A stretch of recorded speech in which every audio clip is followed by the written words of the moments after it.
Bonjour et bienvenue à la deuxième partie du webinaire sur la déclaration de revenus. Je m'appelle Nawara et je suis la coordinatrice bilingue de l'Ontario, c'est chez moi, et étudiant international sur Connect. Je vais vous guider à travers ce webinaire aujourd'hui. Nous allons couvrir les sujets suivants, donc préparer à produire votre déclaration sur le revenu, des conseils utiles et choses à retenir, et finalement des ressources qui sont disponibles. Formulaire utilisé pour remplir votre déclaration de revenus. En tant que formulaire utilisé pour remplir votre déclaration de revenus. En tant que contribuable, vous utiliserez soit l'impôt général sur le revenu et le régime d'avantages sociaux pour la province ou le territoire où vous avez vécu le 31 décembre, soit le régime d'impôt sur le revenu et les avantages sociaux pour les non-résidents et les résidents réputés du Canada. Si vous souhaitez préparer votre déclaration vous-même, vous pouvez vous produire votre déclaration en ligne à l'aide de l'un des nombreux logiciels de préparation des déclarations de revenus qui sont disponibles à des frais ou dans certains cas gratuitement. Vous pouvez trouver une liste de logiciels certifiés ImpoNet sur l'Internet. Préparez-vous à produire vos déclarations sur le revenu. Qu'est-ce que le remboursement d'impôts? Les étudiants sont souvent en bonne position pour obtenir un remboursement parce qu'ils paient beaucoup d'argent et ils n'ont souvent pas beaucoup de revenus. Si vous pensez que vous pourriez être dans cette situation, il pourrait être une bonne idée de déposer votre déclaration. Il y a aussi Prestation des Trillium de l'Ontario qui a des économies d'impôts spéciales pour les étudiants et peuvent réduire l'impôt sur le revenu que vous devez payer. Comprend le crédit d'impôt pour l'énergie et la propriété de l'Ontario en fonction du revenu. Que dois-je inclure dans ma déclaration? Donc, vous pouvez inclure les déductions et crédits pour la famille, les services de garde et les aidants naturels, des déductions et crédits d'études, d'invalidité, de régime et de retraite et d'épargne et les dépenses et crédits d'emploi.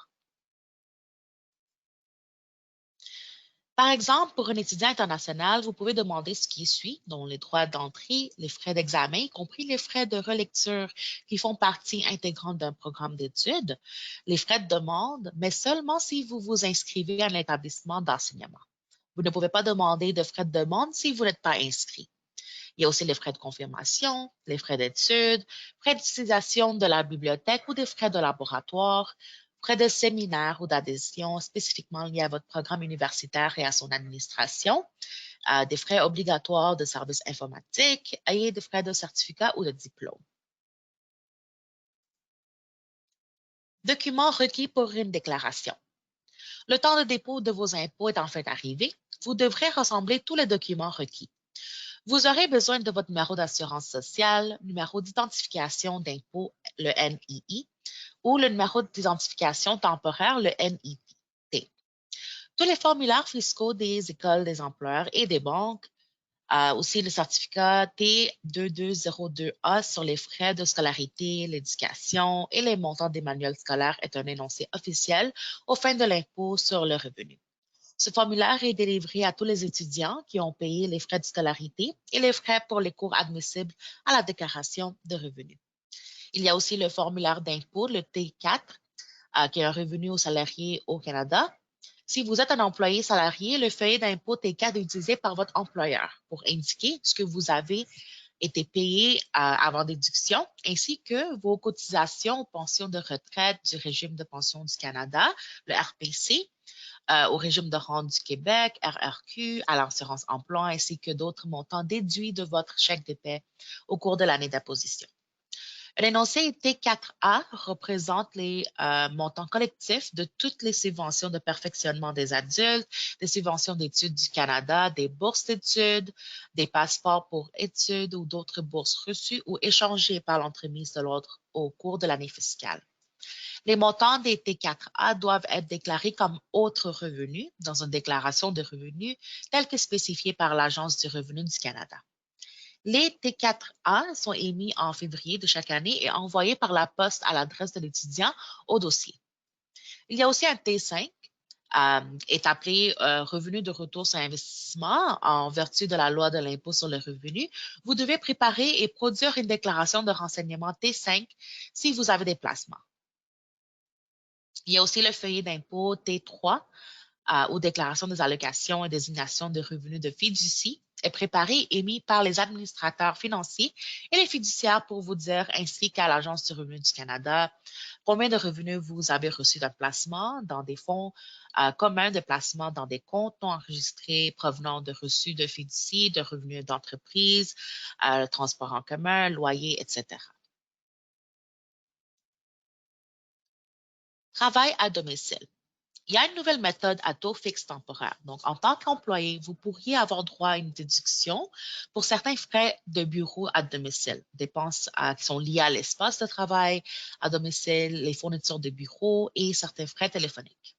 Cette déduction est réclamée dans votre déclaration d'impôt sur le revenu des particuliers. La déduction réduit le montant des revenus sur lesquels vous payez de l'impôt, ce qui diminue le montant global de votre impôt sur le revenu. Admissibilité.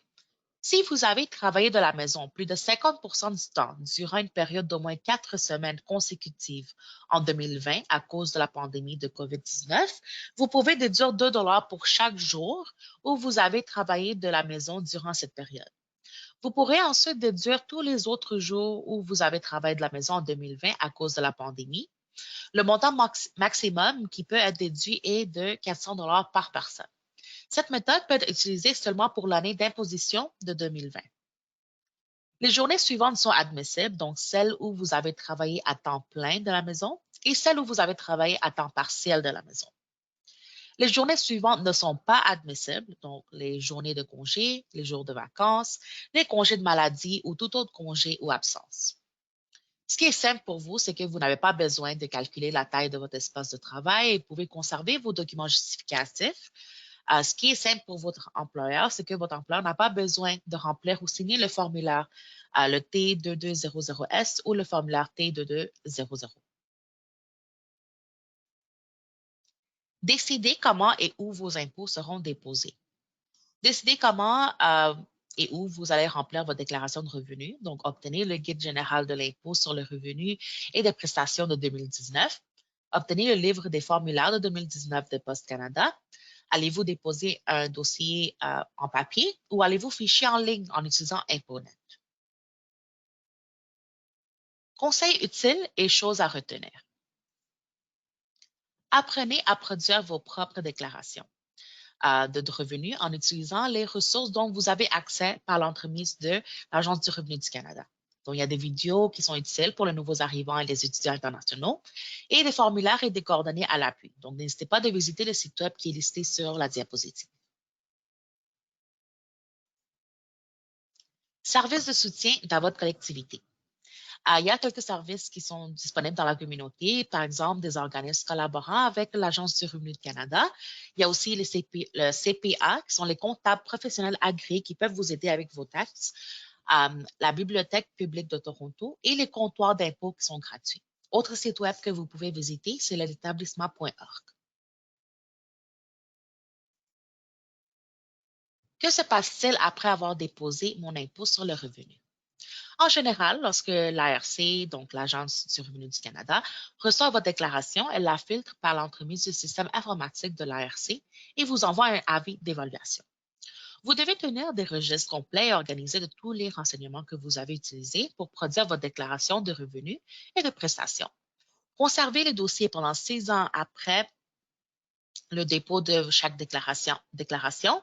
Si vous devez de l'argent et êtes en retard, vous êtes facturé une pénalité d'impôt tardif plus les intérêts. Conservez vos documents fiscaux pendant 6 ans. Un petit rappel, donc, gardez ce qui suit pendant 6 ans. Une copie de votre déclaration de revenus plus les horaires connexes, une copie de votre reçu de ImpoNet pour la déclaration que vous avez soumise en ligne, une copie de votre avis d'évaluation, tous vos feuillets d'impôt, preuves de revenus et de loyer et les recettes nécessaires pour les crédits d'impôt. Parlons maintenant brièvement à propos du programme L'Ontario, c'est chez moi. L'Immigration, Réfugiés et Citoyenneté Canada et le ministère des Services à l'enfance et des Services sociaux et communautaires de l'Ontario financent le programme L'Ontario, c'est chez moi afin de faciliter l'établissement des nouveaux arrivants en Ontario et de les aider à faire des choix plus éclairés. Vous pouvez nous contacter par courriel ou par téléphone et n'hésitez pas de visiter notre site web.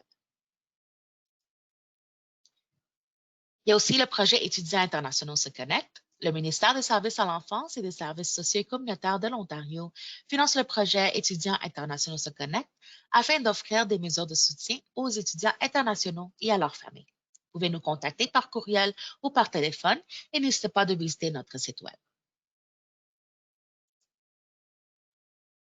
Le programme L'Ontario, c'est chez moi et le projet Étudiants internationaux se connectent est coordonné par Costly Immigrant Services, qui est un organisme multiculturel à vocation communautaire qui sert chaque année plus de 39 000 clients dans ses 18 bureaux situés dans la région du Grand Toronto. Costly coordonne ce projet pour l'ensemble de l'Ontario. On est rendu à la fin du webinaire. Si vous avez des questions, n'hésitez pas à nous contacter. Merci et bonne journée.